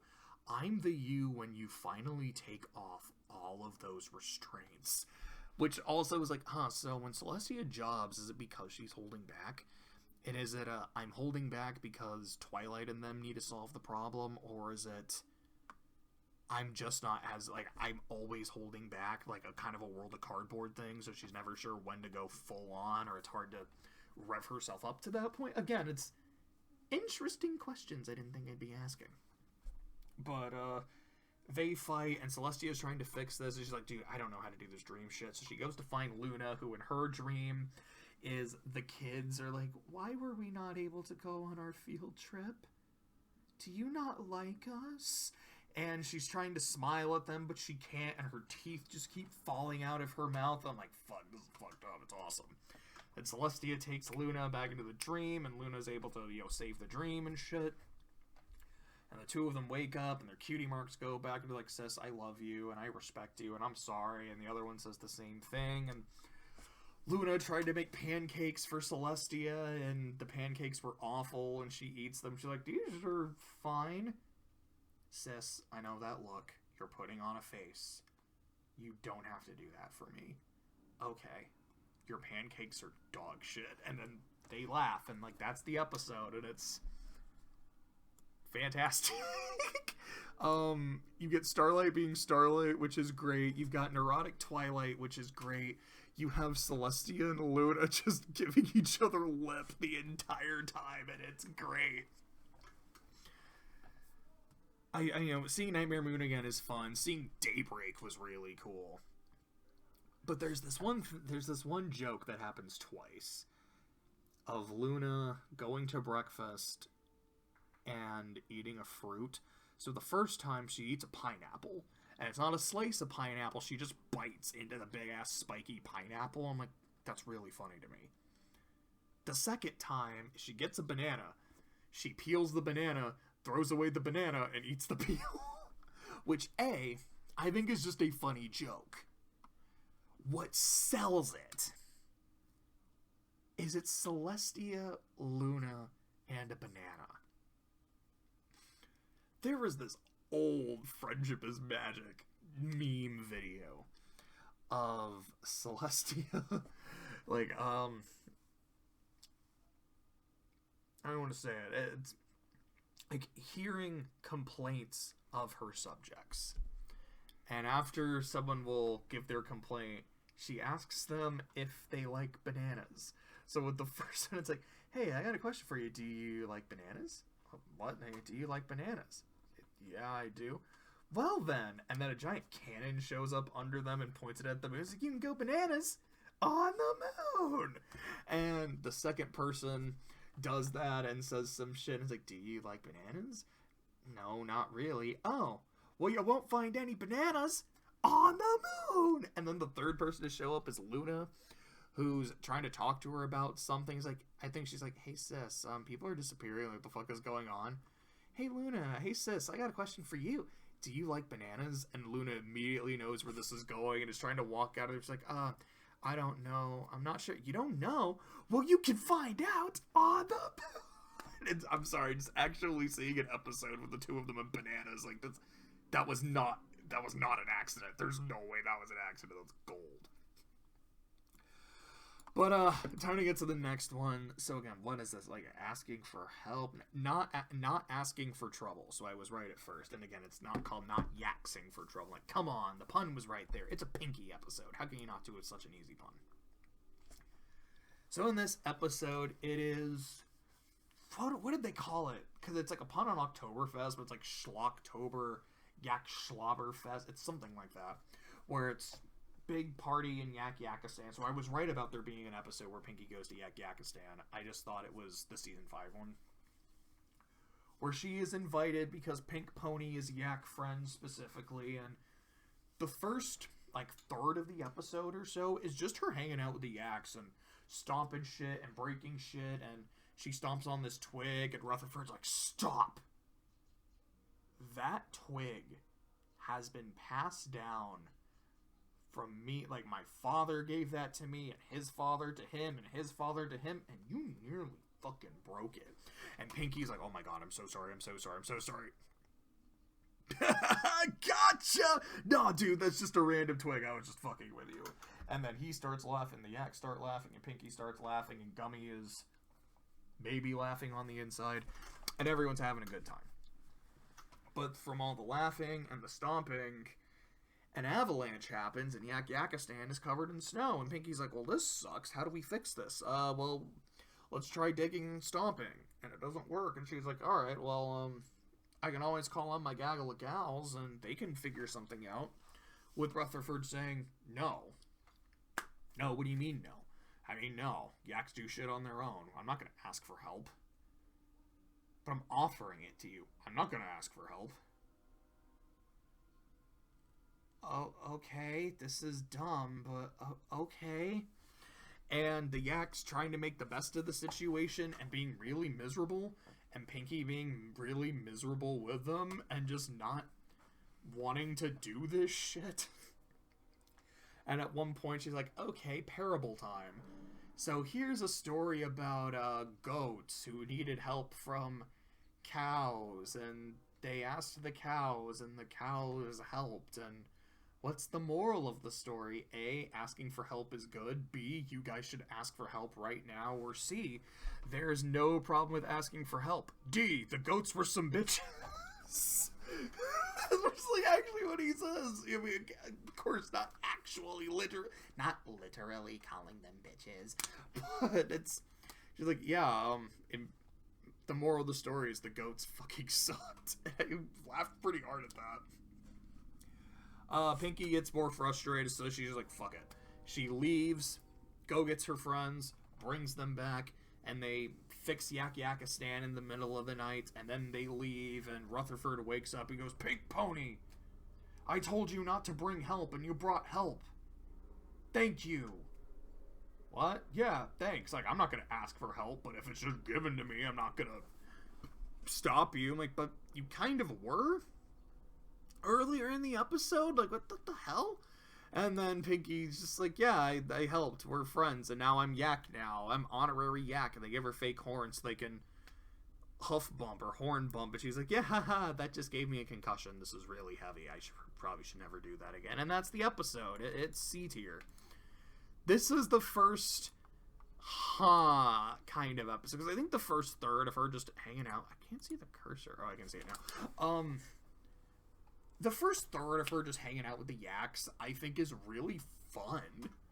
And then I don't know, it's just kind of a bit much, and I don't find it very funny. Again, it just feels like it's a very cynical episode. It doesn't feel particularly mean. But just with the way the Yaks act, I'm like, I don't know. It's not funny enough or interesting enough to really justify it. I don't think it's bad enough to go here. But I feel like it's just kind of a mid-whatever episode, and yeah. Discordant harmony.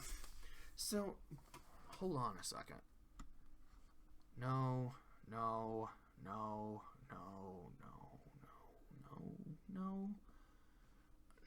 Huh. This is, again, I don't know about Shadowplay, but this might have been the last episode of the season to have Discord. Is he not in Shadowplay? Because I genuinely don't know if he is. I mean, he usually only gets like 2 or 3 episodes a season. It's just, yeah, the second half has had no Discord. That's actually kind of wild. Holy shit.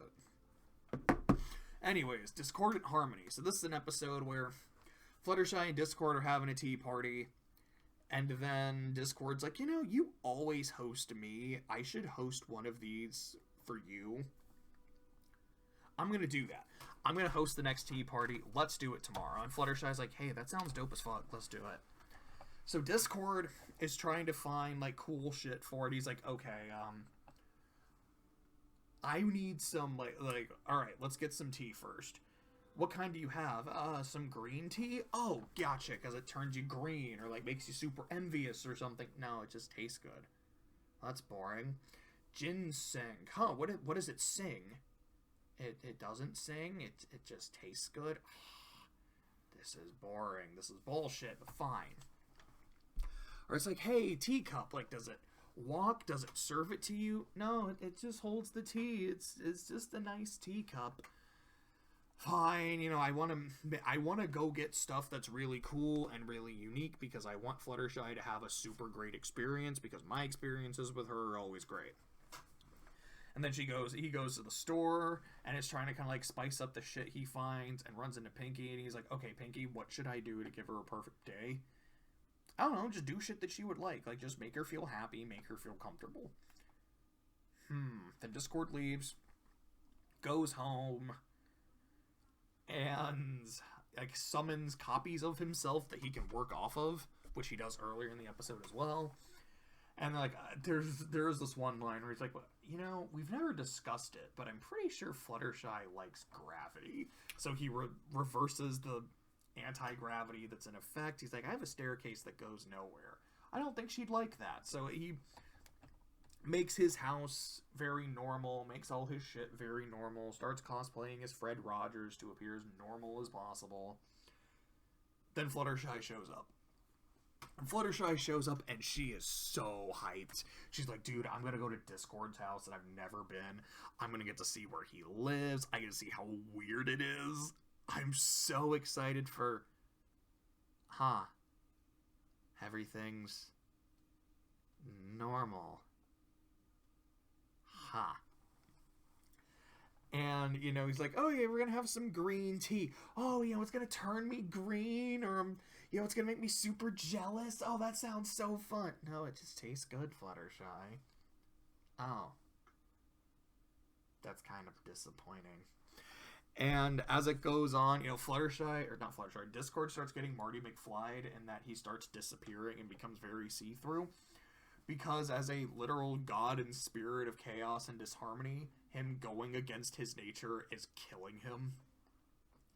So Fluttershy then starts spreading chaos around. She's like, okay, we've never discussed this, but I'm pretty sure Discord hates gravity. So she just starts like nailing furniture onto the ceiling. She's like, okay, there's a staircase. It's gotta go fucking nowhere. And so she like does that and does a few other things, and she causes enough chaos that Discord is fine, and he keeps causing more chaos. And he's like, Fluttershy, I did all this because I thought you wanted something normal. And she's like, dude, if I wanted something normal, we would have it at my house. If I'm going to your house, I want to see the crazy shit. Discord, you are my friend. Being around you makes me happy. Being around you makes me comfortable. If it didn't, I would say something. You know me as I am now. I would say something if there was a problem. Hey, I was coming here. I wanted to see the crazy shit. Let's do that. And yeah, they just have their tea party with it being fucking weird. And it's honestly a fun episode. Like, I feel like I'm kind of underselling it. Because the episode really is just, hey, I want to try and become a bit normal for my friend so she'll feel comfortable. And then, dude, I like you because you're weird. Let's weird this shit up. I feel like actually watching it and experiencing it, it's a lot more fun than I'm making it sound. I don't think I would quite put it up here. Like, it doesn't hit as hard as this one does for how great it is for Fluttershy's character, although you do get great Fluttershy characterization in this. This one is just super funny. This one is super funny. this is a really funny episode. It's a Discord episode, and I think just seeing Fluttershy's reaction of, I can't wait for the insanity. Oh no, he's normal. It is pretty fun, but I feel like for me, it's probably more A tier than S tier. Maybe not. Would I put it up here? I don't think so. It's really good, though. I like it a lot. Then we get here.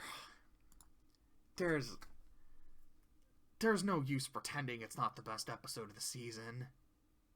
It might be the best episode of the whole dang show. This is the episode about Applejack's parents. This is the Perfect Pear. It is episode... I think it's 156. That's not me pulling a number out of nowhere, because I remember checking it the other... Yeah, it is 156. And it's when we get to see what they look like. We get to know a little bit of their lives. We get to know their fucking names. It took so long. And I was so excited for it. And it delivers. And it just doesn't stop delivering. I have watched this episode thrice. The first time I watched it, I cried. It was the day it came out. The second time I watched it was later that day when Clay hadn't seen it yet. And I was like, alright, we gotta watch this shit. And I cried again. The third time I watched... Actually, get some more real quick. The third time I watched it was a couple days ago. I cried again. It has a 100% cry rate. This episode fucks me up, man. It's an episode where a pony moves into Ponyville. His name is Grand Pear, and he's a pear salesman and a pear farmer, but I'm probably just going to keep calling him William Shatner because he's voiced by William Shatner. And, it's not like, traditional, well, actually, no, that was more Jeff Goldblum. Sorry. Because, Jeff Goldblum was always using, but William Shatner has a very distinctive cadence, especially in parodies. Like, my introduction to Shatner is not Star Trek. It's not I'm a Rocket Man. It's a parody episode of Animaniacs where he's singing songs to kids, and the Warners... It's fucking karaoke, and the Warners want their turn to sing karaoke. And the fucking scene that lives in my head... Actually, there's two scenes from that episode that live in my head rent-free. Is, Bob Obley. Bah, black sheep. Have you any wool? Yes, sir. Oh, yes, sir. 3 bags full. The other is him saying, I am trying to fill their lives with joy. And Yakko responding, then you should stop singing right now. It cracks me up. And now that I'm older and I understand that not only is this a parody of William Shatner, but the weird talk singing is specifically a parody of the Rocket Man thing, it's one of my favorite Animaniacs jokes of all time. It's one of my favorite episodes. My point is, Shatner is in this episode, but it doesn't sound or feel like Shatner. Like, I didn't realize it was him when I first watched it. He gives this very genuine performance, and this very subdued, emotional performance, and it's great. I think it was specifically a Shatner scene that made me cry the first time I watched it. I was like, if you would have told me 2 years ago that an episode of My Little Pony featuring William Shatner would have made me cry, I would have called you a fucking liar. But, damn, you knew me better than I knew myself, apparently, you know? But Grand Pear comes to town, and Apple Bloom buys some pear butter off of her, or some pear jam, specifically.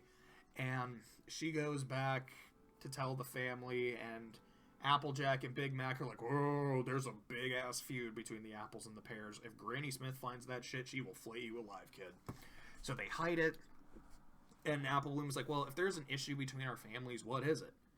Applejack and Big Mac don't know, so like, cool, tell you what, tomorrow we'll go see Aunt Goldie and get it figured out. So they go to Goldie, the family historian, who tells them, it's like, look, I don't really know what started it, just Granny Smith and Grandpa never really got along. It was, she tried to outdo him, he tried to outdo her, and they were neighbors, and they fucking hated each other, and it was whatever.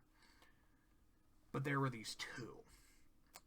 There was, Bright Macintosh and Pear Butter. Granny Smith's son and Grandpa's daughter.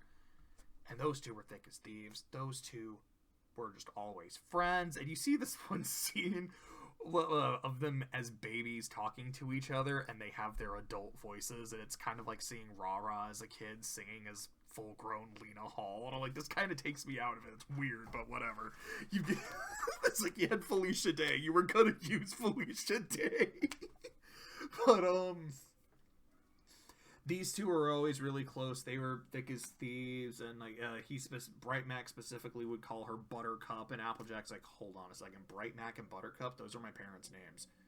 You mean we're half pear? We're half pear, and she's not happy about that. And they hear stories from Goldie, and then they go meet Burnt Oak, I believe was his name, which is Bright Mac's best friend, who... He's not voiced by Sam Elliott, but he kind of looks like Sam Elliott, who tells them a story about their dad, and oh god, it's one of my favorite scenes. I think this made me cry like the second time I watched the episode. And it's not the story itself, but it's when the three of them go up to him, and he's like, okay, I kind of knew this day would probably come when you would talk to me and want to know more. And he tells the story, and he's like, okay, for the next thing, you gotta go talk to your mom's best friend, Mrs. Cake, who, when she was younger, was Chiffon Swirl, which I kind of like that name. So, after he tells the story, and he's like, you gotta go see Mrs. Cake, they're like, alright, bet we're gonna go see her, thanks for talking to us. Big Macintosh doubles back, and he goes back, and he's like, hey, would it be okay if every now and then me or one of my sisters just comes up to you and, asks to hear some stories about Dad? And he's like, I'd like that. I'd really love that. And I was like, I know that made me cry one time watching the episode. It's like, fuck, that hurt. I specifically don't remember what made me cry watching it a couple days ago, because I was kind of crying the entire episode. By the way, I was like, this one's just gonna fuck me up. Let's go ahead and get the crying out of the way now. And it just was off and on throughout. It was just fucking leaky waterworks, man.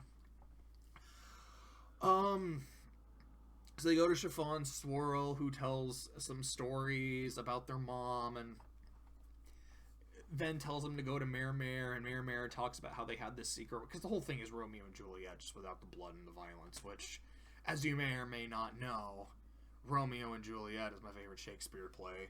I know a lot of people probably say Hamlet, and like Hamlet's his best work, and I get it. I love The Lion King as well, but Romeo and Juliet, I just adore it. I love star-crossed love shit. Whether it ends happily or not, generally, if it's a star-crossed romance, it's fucking bad. But I always find it interesting. So essentially what ended up happening is, there's this one scene, and I think this is a story Mrs. Cake tells, is Buttercup sings him a song, and it's very fucking sweet, and I love it, which ends with her saying, I love you, and he's like, you piece of shit. I was gonna tell you that I loved you first. Like, I had the whole thing planned. And then he walks her through everything he was gonna do and how he was gonna say it. He's like, but, you missed your chance with that one. I'm like, these two are adorable. I love this. They talk about the secret wedding and how they got married. And Granny Smith and Grandpa showed up at that same time. And the pairs were gonna be leaving town. Which is why Bright Mac's like, look, I know you gotta go with your family, but I love you. Let's get married. And like, we'll figure out what we gotta do afterwards, but I'm not losing you. So they got married, and then Grandpa's like, you married an apple? To which Granny Smith's like, you married a pear? And, no one's happy about these arrangements except for the betrothed. I guess they're not betrothed anymore. They're now the newlyweds. But, Grandpa's like, okay, Pear Butter, we're fucking leaving. say goodbye to your husband, I guess. And she's like, no, like, I'm married to him. Like, I'm now part of the Apple family, too. I can't just leave. Yes, you can. Are you so you're an apple now. Are you an apple or a pear? Are you making me choose? Yes. Then I don't choose you. So, her family, her whole clan left. She stayed behind and was disowned by her family, but welcomed into Granny Smith's. And, we still don't know how they died. I don't think that's ever stated in the show. I don't know what happened to them. But they had 3 kids, seemed to have a wonderful, healthy life together. It just ended prematurely. And grandpa, old William Shatner. I think I said I was going to keep calling him Shatner. I haven't throughout this entire discussion. Shatner is at a point in his life where he's like, look, I made a mistake when I disowned my daughter.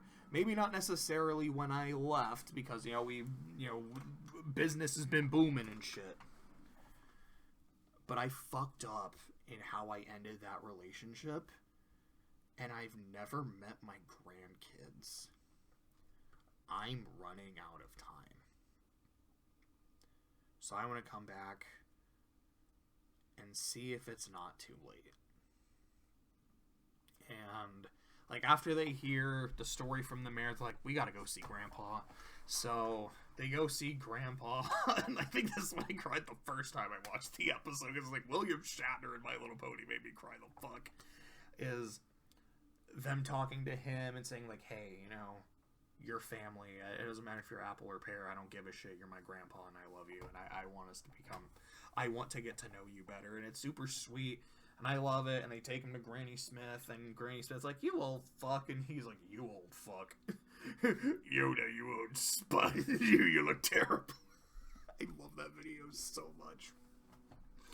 And they end up finding this, a apple and pear tree made by their parents, and that's how the episode ends, and it's really sweet. And in one of these episodes, I don't remember which, I think you see Apple Bloom in the background talking to Burnt Oak, and you just kind of assume she's hearing another story about her dad, and that's so fucking sweet. This is easily the best episode of the season.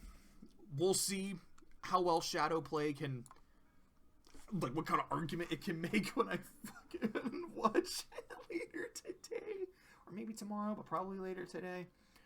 I genuinely think The Perfect Pear is one of the best episodes in the entire show. I think the celebrity voice actors fucking kill it.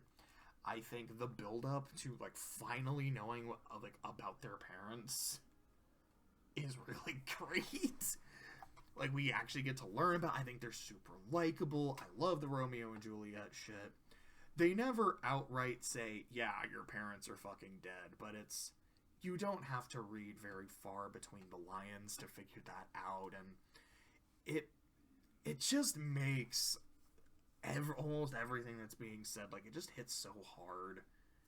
It's genuinely a beautiful episode. Again, talking about how mean-spirited and cynical this season is, this is one of the few exceptions. It's genuinely really sweet and really lovely, and it might be my favorite episode of the show as a whole, which I know I've said. And what time is it? It's 8 o'clock.